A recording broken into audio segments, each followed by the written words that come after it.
Hi, everybody. Welcome to the Pawsitive Post in Conversation. I'm Zazie Todd. I'm joined, as always, by my friend and colleague, Kristi Benson. How are you, Kristi? I am very good this morning. Thank you. And how are you? I'm good, thank you.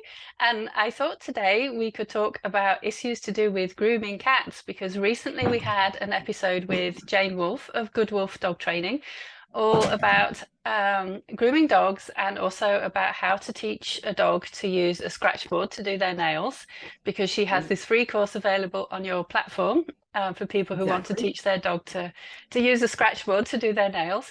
And we had a comment on that saying, please, could we do a similar episode about cats? So why not? Let's chat about Here we husbandry are. for cats. Sounds good. Let's start with talking about how often we brush our cats and how we do that, because one of my cats, Harley, absolutely loves to be brushed. And it took me a few years to discover this about him because he's a short-haired cat and he didn't really need brushing. My other cat, Melina, is not very happy. She will accept it, but it's not something that she particularly loves. Like Harley just naturally loves it. Melina doesn't love it. Right. But Harley likes to be brushed every day, it turns out. And he has a good internal clock. So he knows what time it is when it's time for him to be groomed, which was actually just now. And he will come and meow at me and say, it's time for me to be groomed. And that meow is a slightly different meow from when he's meowing because it's time for his meal time. So he has to be brushed now at this set time in the morning. That's when he expects to be brushed. And he also does kind of need it because he sheds a lot. Even though he's short-haired, he does shed a lot. Even when he's just been brushed, he still sheds a lot. And Right. he's getting on a bit because he's 14 and older cats often need a bit of grooming, even if they didn't before. So for him, it's every day. For Melina, she comes and looks when I'm doing Harley. And sometimes she's like, okay, you can brush me a little bit. And I have to do really, really short strokes with the brush, kind of like, if a cat was licking another cat, there'd be really short licks. So they have Hmm. to be really short. Whereas with Harley, I can actually do quite a long brush and he likes it. But for Melina, it has to be short. And then she's okay. Another day, she's like, no, I'm going away today. She doesn't want it. Mm. Um, so how about Apricot? Because Apricot is short-haired, isn't he? He is short-haired, and we do brush him, but sort of when he needs it. So I'd say a few times a year, almost. And maybe I'm looking at it with like a dog person's lens, but I see his coat looks a little different, and I'm like, oh, it's time to brush him now, and I brush him. But it does. I think when you're saying older cats need to be brushed more, that is interesting, and I'm wondering if that's what you're saying. He looks like, when you asked me to talk about this, I looked at him and I thought, oh, you know what? It's probably time to groom him right now. I think his coat is looking a little bit like he needs to be brushed, but typically, I think he takes care of himself in that way. His coat tends to be pretty nice. So and when his coat starts to look not like his beautiful apricot self, then I give him a brush, and he's okay with it, but he only likes it for a short amount of time. Same as sort of most types of padding, he'll only put up with it for a little bit and then he's just like, and now I'm done. But I think he likes it in that time. He doesn't leave, until he's like, okay, now that's just. And I think most cats prefer things to be short. It's like most cats prefer only to be petted for a short time and then they've had enough. And then they'd like it probably to happen again quite soon with the patting. Whereas this is the unusual thing about Harley. He quite likes it to go on for a long time. When we hadn't had him for very long, if we were patting him and we stopped, from his perspective, it was too soon, he would bite us and then he would follow us meowing like, I want more. So he's a very cuddly, affectionate kind of cat in that way, even though he's not a lap cat. But I think short-haired cats don't need it very often. I said older cats because I think often older cats, if they have a bit of arthritis or something, it can be a bit more difficult for them to reach certain areas. So Right. maybe their pants might need grooming a bit more, like their trousers, the back of their legs, for example. And Right. um, with Harley, I even brush him on the tummy, but I have to do it when he's standing up and I kind of reach round under his belly and brush his belly. And Mm. he'll accept it if he's standing up, and he actually likes to rub his head on something. So we have a set spot and he has somewhere he can rub his head while I'm brushing him, and it's just ecstasy for him, I think. Longer hair cats, and I have had longer hair cats before, they need a lot more brushing. And I think like for a Persian cat would definitely need a lot more brushing, potentially every day. And that kind of cat, because they have a more squashed face and some folds in their faces, they probably would need wiping around their eyes, just like some dogs need wiping around their Right. eyes as well. Yeah. And then you must never get Mats in Apricot because he's a short-haired I cat. don't So think so. I'm trying to think if I don't think he's ever had anything like Matt's anywhere. Yeah, no, his hair is pretty consistently short, yeah, and he is pretty easy to take care of, and he's on us a lot. It's not like, some if you have a dog or a cat or something who doesn't like to be touched, sometimes I think Matt's can creep up, and then all of a sudden you're like, whoa, I guess I haven't patted your, belly or whatever for a long time, or behind your ears or wherever dogs usually get Matt's. But because Apricot sits on my lap for like hours a day, he doesn't want to necessarily be patted that whole time, but he likes to sort of sit on my lap. I think because I'm sort of touching him all the time, I would feel it. So yeah, I think you would. And I guess the trousers and maybe the armpits, and there are certain areas, maybe behind the ears perhaps as yeah, well, where mats are more likely. Maybe they are common across cats and dogs. I don't know. yeah, I But don't know either. if you have a long-haired cat, you can miss mats if you're not careful, because they can feel fine when you stroke them on the surface, but the mat can be underneath. Can be very deep. Yeah, Yeah, they can be quite deep, and then that can be really uncomfortable for the cat.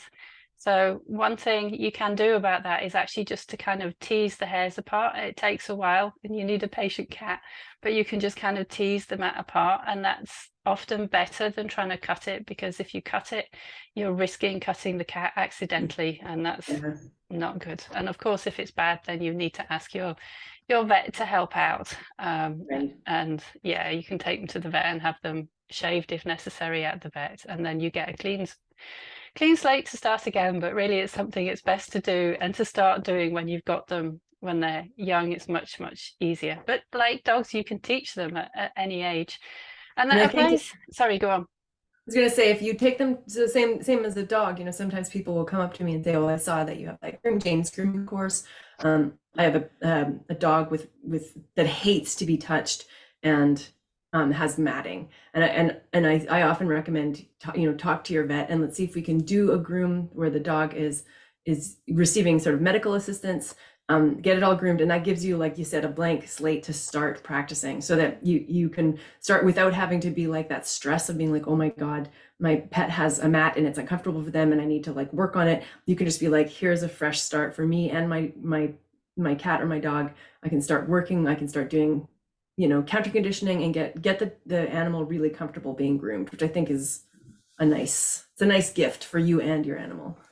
Yeah, and you're right about the person's stress as well, because if you're thinking, oh, there's a mat I've got to deal with, you're going to want to get on and deal with that. And at the same time, if your aim is really to teach the cat or dog to enjoy being groomed, actually you have to go at their pace, which is kind of contradictory to sorting out the mat. So it's a good idea, like you say, if you get that done at the vet, then you can concentrate on doing the training properly and get that done. Yeah, it makes it much easier, and it's so good that you have this course available to help people with that. I think it's brilliant. Yeah, yeah, absolutely. Yeah, so They many do an people. awesome job. Yeah, so many people need help with that. And then nails as well. So your course looks at dogs' nails, the one that you have available, Yeah. but cats sometimes need their nails trimmed too, especially if they're indoors only. It's a bit different if they're outdoors cats, because they use their nails for a lot of things. They probably Right. climb trees with them and so on, and they probably wear them down a bit more. But how often do you do Apricot's nails? I do his nails when they start to harm me when he's sitting on my lap. So he takes care of them himself, sometimes a bit. He does have a scratching post that he likes to use. And sometimes I think that the nails get sort of worn down or they shed there. But I do keep cat nail clippers right at my desk. And then when he's sitting on my lap, it gives me an opportunity to trim his nails. So I, I don't, not as much as I have to do the dog's nails for sure. Because I try and do the dog's nails. I try and do them every week, but it ends up probably being once a month just because it's hard to do that kind of stuff. But maybe once every couple months, I'd say I have to do it. So sometimes, if he's just right here, that's why my arm is doing like the Tyrannosaurus thing. I just saw his Sometimes, ears appear. yeah. If he's here and he's comfortable, I can sort of gently grab one foot, do one nail, and then pat him, and he's fine with it. So that's one of the ways that I like to do it. The other way is I keep Churu in the closet there, and I'll put a plate down. If he needs all of his nails done, and I want to do them quickly, I'll just put a little bit of Churu on the plate, and he'll lick it, and then I'll cut a nail, and then I'll give him a little bit more. So it's sort of like it's both a distraction and a counter conditioning, I think, sort of protocol. It's a little sloppy. Don't tell Gene, but it works, and he goes bananas for the taste of that stuff, and it takes a whole tube essentially, or 2/3 of a tube, and I get through all of his nails and his whole body, and he's comfortable and happy, and then it's done. So that's how I do it. So again, I put a little bit on the plate to get him oriented to the plate, and then I pick up his foot and I clip a nail, and then I give him a little bit more. So I make sure that after every nail clip he gets some treats, so that he's making that association. Yeah, and I think it's something people don't often realize they can do with cats. And even as far as dogs and husbandry behaviors go, we need more awareness that you can use food to help your dog enjoy these things. But for cats, we need even more people to know that using food is a good way to train your cat, or to use this as distraction for something. And yeah, those tubes of churro, I think every cat seems to love them. Yeah, They're very useful. they're handy, and they're nice because they're shelf stable, so I can just have them in my office, and pull them out when it's time, and they're not terribly expensive. So all around good stuff. Yes. And I think I've been lucky because Apricot is very handleable. So it's always been easy for me to pick up his foot. He doesn't like his foot being held, but he doesn't, it hasn't taken a lot of work. Like some of my dogs have taken a lot of work. Sitka has taken a lot of work to get comfortable having her nails trimmed. But I guess it's, sort of for cat owners to realize if their cats are really uncomfortable having their feet held, you can talk to a behaviorist, or find a good training plan. Is there one in Purr? I can't remember.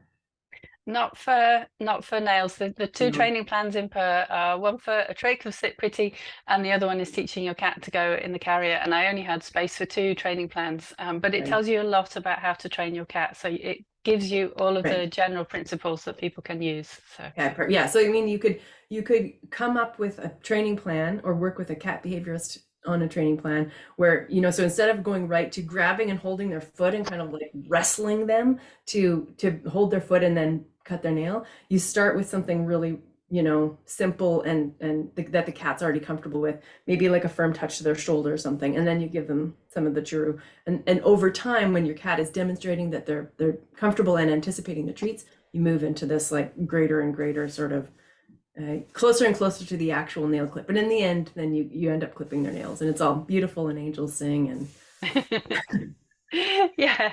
So you start with the shoulder and move down to their paws, because they probably don't like it if you just grab them by the paw. They're not used to that. So you have to start with something they're more used to. And then there's the implement as well. So I'm sure this is what you did with Apricot, of showing the implement separately and getting them used to the implement. Or maybe you didn't need to, because it didn't predict anything, did it? I had to do that with Sitka, build a separate plan, but with Apricot, no, he's just that easy, that he's like, oh, food, sure, I'll let you do that. Even if he's sort of like in the, I don't love this, but I'll tolerate it zone, he doesn't have a problem. I don't think he's ever had an actual painful experience having his nails done, because it's quite easy. His nails are white, so it's easy enough. And Sitka doesn't fit on my lap. So it's kind of a different scenario. Yeah, that is more of a challenge. But if someone's dog or cat had previously had bad experiences, then you would separate out the implement, and you would counter condition them to seeing the implement as well. And sometimes dogs don't even need a bad experience to just find things scary. So you know your dog best, or your cat best. If they find something scary, then you're going to have to do the training for it. If you're lucky enough to have an apricot, you can move a bit more quickly. Yeah, and for dog treats, it's worth also mentioning cat food is a great dog treat too. Like, it doesn't have to be dog food. Whereas the cats seem to definitely prefer the cat treats, I think. An apricot loves dog food. Ah. Yeah, so who knows? He's an odd tyke. Yeah. And I feel like we would be remiss if we didn't say something about not declawing your cat, because where we live here in BC, declawing cats is banned. It's not allowed at all. And that's because it's bad for cats. It causes pain. I mean, it basically, people call it declawing. It's a misnomer because it's cutting off the end of their knuckles, basically. And it sounds horrific. And there is research that shows that it does seem to cause pain to cats when they have been declawed. They're showing signs of pain in their behavior, and also sometimes they might show signs of pain in terms of being reluctant to use the litter box, and nobody wants that. We all want our cats to be using their litter box. So Yeah. if you live somewhere where it is possible, don't do it. It's not good for your cat, and it's up to us to provide cats with scratching posts, because scratching is a natural behavior for cats, and it helps to keep their claws in tip-top condition, and they deposit pheromones from the pads in their paws when they're scratching as well. And a couple of things that most people don't do is you have to provide good scratching posts. So they need to be tall enough that the cat can get a good stretch, really, really tall. Yeah. Some cats prefer a horizontal one. Cats have different preferences. Sisal rope works for most, but some will prefer wood or cardboard or carpet. And then the other thing is you can reward your cat for using the scratching post. Just give them a treat immediately they've finished using it, and that encourages them to use it more often too. So do not declaw your cat, and I'll put some links in the show notes to places that can tell you why you shouldn't do that, even if it's legal. Yeah. I was surprised when I learned that, because I mean, as I'm an, like, one of the things that I had to learn when I was training to be an archaeologist is skeletal anatomy. So we learn a lot about the bones, and just learning that you're cutting off kind of like from here forward, like they're, and that's because your nail goes in and sort of attaches inside your body, right? So they're cutting off this part of the hand and the foot, but it's a surface upon which the cat is walking, so I can't imagine how much it's going to change their gait. And then you also see like these really alarming pictures about, if the nail bed isn't completely removed, sometimes the nails can grow inside of the cat and cause even more problems. So there can be aggression, and it's sort of a it's not, it makes it sound like it's an easy way to solve a problem, but it's not. It's actually quite serious, I think. Yeah, which I was surprised to learn, when I sort of came upon that information. I don't think that information is out there enough. Yeah, I think you're right. And I think just the name of it makes it sound very simple, but it's not a solution. And there are other much easier ways that we can actually find a solution to cat scratching if we do the right things for it. And yeah, so anyone listening, instead of watching, Kristi was showing the end of her finger as if the end of her finger was being cut off. Yeah, and it's just horrible to think about it like that. Cats need their claws, basically. They're important. Yeah. And they're important for cats for climbing things. They use them for climbing. They're, like I mentioned, they're depositing pheromones when they're scratching on things. So, they need them. Yeah, and it's an important thing. Another thing that people often have trouble with is giving medicine to their cat, if their cat has to have pills. And so Melina doesn't need any. I have Harley on a whole roster of different meds, which I'll tell you about in a moment. Does Apricot have any meds at the moment? No, we're lucky in that he's healthy, but we have had a cat who is hyperthyroid and medicated him for many years. So I am somewhat familiar. Yes, so you're very familiar with this. And I think very often cats do end up needing medication. Senior cats are kind of like senior people. We're much more likely to have things that need medication. And before I had done any training or even learned that much about cats, I used to find it really difficult to get meds in a cat. Did not like it at all. But now we have Harley. And of course, I have a whole load of experience and education behind me these days too. But Harley, unfortunately for him, has various medical conditions. So at the moment, he is on meds twice a day and insulin injections twice a day as well, because he's diabetic. Wow. And he also has an asthma inhaler because he has asthma, but that is only for emergencies. And luckily, we've only ever had to use it twice. But it's for emergencies because unfortunately the medication that helps with the asthma is not good for the diabetes. So that's Wow. unfortunate.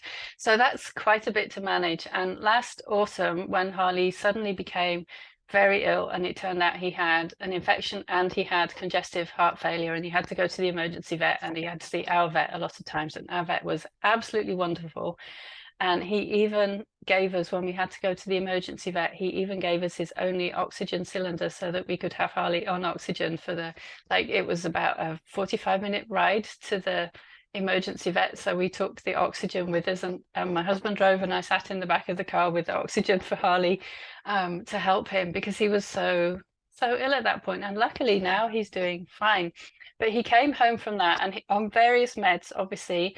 And for the first 2 weeks we had him back home after that, he had to have medication at 12, 3, and 9. So that included 12 midnight, 3 a.m., 9 a.m., 12 noon, 3 p.m., 9 p.m. So that was very tiring for that first couple of weeks to have to get up and do those No meds. kidding. Wow. But after that, we could change the timing, and now it's only twice a day that he has those. But so we had to very quickly get used to medicating him, and of course we used treats the first few times we did it. We did it with two of us, so me and my husband together. And I think often it's much easier if you're struggling to medicate your cat to have one of you to hold the cat and one to actually give the meds. Yeah. So I hold Harley, so he's kind of got his back to me, and I barely even have to hold him now, but I get him and I hold him in place and I pet him a lot, and he likes that too. And we give him treats afterwards, and he loves his treats. So what worked was that he very quickly came to learn that the meds meant treats. So, and like I said already, he has a good sense of timing. So he knows when his meds are due, and he will even come and look at me now. Okay. Where are they? So Nice. he reminds us, if we forget, he comes and looks at us and reminds us that it's time for his meds. Aw. Um, so that's good. The insulin injections he's had for years, and again, of course, we follow the injection with a treat, and most of the time he doesn't even feel it. So you have to make sure the cat is eating. You don't want to give the insulin and then find that he's not going to eat his tea, because then he would have low blood sugar and it could be disastrous. So you have to make sure that he's eating, but you just kind of put a tent in which mainly at the back of the cat's neck, but it could be anywhere, and you just inject into that tent, and it's actually very easy to do. So the first few times you think, oh, this is a bit scary. It's very easy, and mostly he doesn't feel it. So Yeah. that's pretty good too. So if anyone is struggling with these things, I think look online. There are some really good resources out there. And I don't know if you've seen, one of the resources I really like is from Ingrid Johnson at Fundamentally Feline. And she has some great ways to get cats to take medicines themselves without you having to pill them. So one of Harley's pills is it's kind of giant for a cat. It's actually a dog medicine. So Mm. we have to pill him. There's no way we could put it in a pill pocket or in his food, or even would want to put it in another gel capsule. So one of the things that Ingrid suggests is that you get chicken gel capsules, and then you can put the other meds into those. And especially if the cat has more than one med, it means you've only got one thing to give, and it tastes of chicken. Okay, nice. Yeah, so that helps. And another thing that she suggests is that you teach them to take it themselves by using churro or something similar, some kind of wet cat food, put it on a surface and put the churro on top and train the cat to lick it. So you might have the cat licking it without the pill first, and then have them go to lick it with the pill. And one of the things that's important, it has to be on like a rough surface, like a licky mat or some other kind of rough surface. Otherwise, it's super easy for the cat to spit it out. Okay, yeah. And I'm sure you've noticed cats are really good at spitting meds out, and I don't blame them. Yeah, yeah, for sure. For sure. I mean, I think the whole experience for many cats of being held and then something forced into their mouth forced open. I mean, I think it's all pretty nasty and aversive. Yeah, I think, That probably all gets tied up in, oh, here's a pill kind of, and this whole all of the stuff around it is also unpleasant. yeah, really something that they don't like, same as for dogs. And so you can train them, but also it's just useful to know these tricks that will help with it. And with asthma inhalers, a couple of years ago, International Cat Care put together a plan for teaching cats to use their asthma inhaler, because there are some cats who have asthma and have to have it like every day or twice a day or something. And so they have a really ingenious plan that starts with big things for the cat to go and put their head in, and they basically keep teaching the cat to put their head in items which get smaller and smaller until they're the size of the asthma inhaler. So it's a little like a mask thing that fits over the cat's face, and then it has a tube, and then you put the inhaler at the end of it. So you Right. can follow that to teach your cat to use an asthma inhaler. And I started this plan. I haven't honestly finished it because I haven't needed to, because we don't use it that often, as it's just for emergencies, and it's not a problem to give it in an emergency anyway. But One of the things that when we had our cat who had hyperthyroid, and if I knew then what I know now, we would have gone a different route with treatment. We would have gone the surgery route, but at that time we didn't. And so we ended up able to have his meds control his condition reasonably well, with them being compounded into cream that we were able to put on his ears. So I don't, I'm not a vet, so I'm not speaking from a veterinary perspective, but that made it way easier for our cat and us, to be able to handle his condition rather than trying to pill him, because he was not into that. And, that this was years ago, we didn't know, even to look, all of the advice that we got was like, hold the cat, hold it down and force it down kind of thing. So it was not pleasant for anybody, and it's not for us and not for the cat. So yeah, no, and it's good to know that compounding pharmacies can do those kinds of things. it So is, I yeah. think that's a useful tip for people to know. Even if your vet doesn't suggest it, you can always ask if it's possible for something like that to be done. And I think vets are very sympathetic if you talk to them about the difficulties of pilling your cat, because they're used to people having trouble with it and finding it hard. So yeah, And obviously. I think if I were gonna, in looking in the past now, I would probably say, give me the cream while I teach him to be more comfortable being pilled. I think that, if the surgery wasn't an option, for example, then I probably would have gone that route, because I think it ended up being kind of dirty, and I don't think it was quite as good as the pill, but it was such a great relief for us to have it. We were just like, we're only doing this from now on. Yeah, yeah. And I think we all learn as we go anyway. And I think it's really neat that even people who are experts in behavior should always be learning. And I think that's a really important thing. Everyone should always be learning, because there are always so many things to learn. So For sure. I think it's cool. One thing I learned last year, I went and did Dr. Sophia Yin's course on towel wrapping cats, which is online, and it has lots of videos of Dr. Yin herself teaching people different ways of towel wrapping cats. And Mhm. it's probably mainly aimed at vet techs, but it's a really useful thing to be able to do to if you have to do something to your cat, if you wrap them in a towel, it can make it much more pleasant or less stressful for them. And they don't seem to mind very much actually being wrapped in a towel. Of course, it's something that you could train your cat to do as well, but it's just like a useful thing to be able to do. And so if you're struggling to pill a cat and you have to give the meds, then wrapping your cat in a towel can be one way to do it more safely without you getting clawed and attacked. And also because it can help to immobilize the cat, and you can tuck it so that their paws are tucked in and their head is poking out. And it was quite funny doing the course, because there's video of people practicing it, and she shows lots of mistakes that people can easily make. And of course, since it's for vet techs, there are lots of different ways of wrapping depending on which part of the cat you want access to or what you're planning to do to the cat. And I think Right. for an ordinary person, they wouldn't need to know that, but it is just useful to know that you can wrap your cat in a towel, put a towel on the table, put your cat on top of it, and just wrap them up so that their paws are in, and that can make it much safer to give meds that way if that's what you have to do. It's easier for the cat, easier for you as well. So I think it's just a useful skill. And I guess it's one of those things as well that has been a big change in trying to make these things less stressful, because it's so important for cats and dogs not to get stressed if it's at all possible to avoid that stress.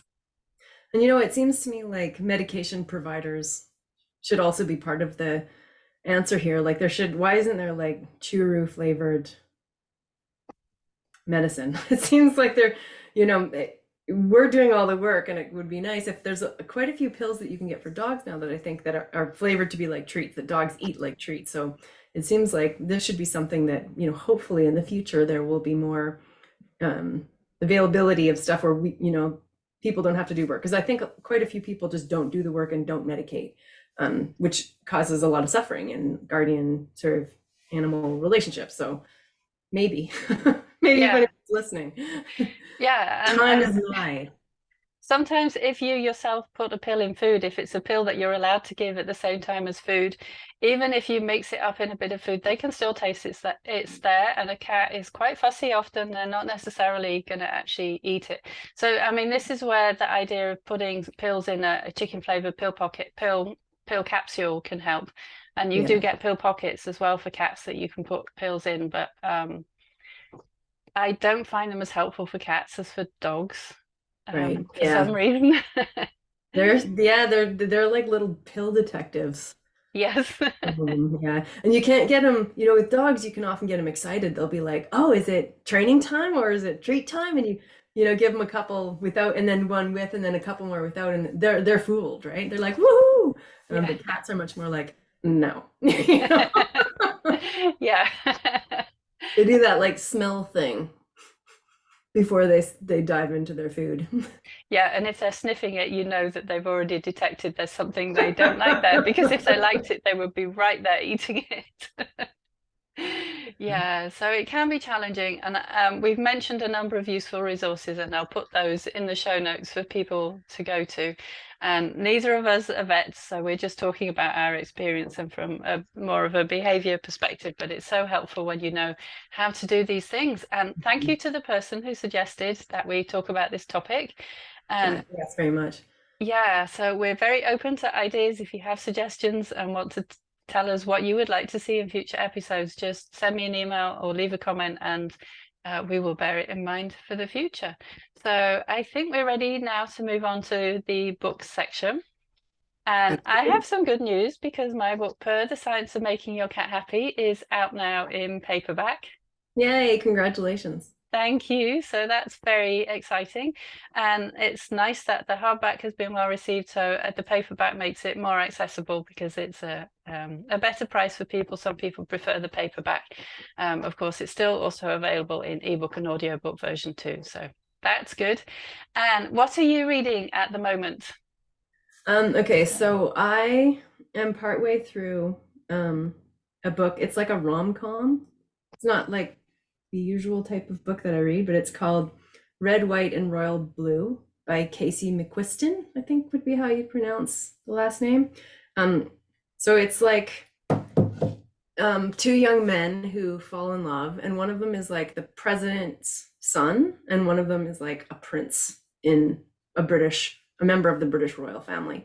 And so they sort of have this like lots of like, I mean, they're both like extremely intelligent and well read, and in like a book way, but they have really fun emails back and forth, and sort of like one of them is sort of discovering that he's queer, and then they're dealing with like, you know, then they get found out, because there's a little bit of the American political narrative is interesting to me, I think, as someone who has watched with trepidation and horror sort of events unfolding in the United States and now Canada in the last decade, sort of being in that, but being in a little bit of a fairy tale world where say Trump didn't win the election, you know, and so it's kind of nice to be like, oh, imagine, you know, oh, wouldn't it be so nice if that had happened?